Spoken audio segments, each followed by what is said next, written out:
The last broadcast late one night, Clara, a college radio DJ, was working the graveyard shift at the university's ancient radio station WKRX 88.7 FM. The studio was old, filled with analog equipment and dusty reel-to-reel tapes no one used anymore. The university had long since switched to digital, but WKRX clung to its outdated charm. At 2 a.m. the power flickered, the computers went dark for a second, and then everything came back online except the signal monitor, which suddenly showed that the station was broadcasting live. But Clara hadn't spoken in over 20 minutes. Confused, she turned up the volume on the studio monitor. The speakers hissed softly. Then came a voice, raspy, low male. "They're watching me, I can hear them moving. Don't trust the mirrors." She yanked her hand back from the volume knob. That wasn't her, that wasn't a scheduled tape, and no one else had access to the studio at that hour. She froze. The voice continued. Fragmented and panicked, he said, "I'd take his place.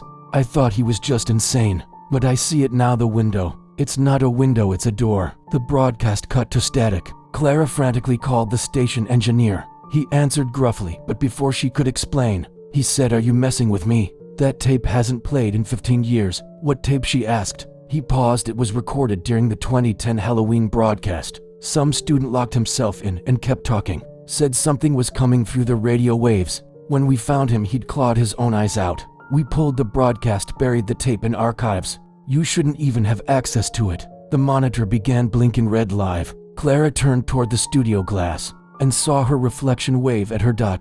She hadn't moved.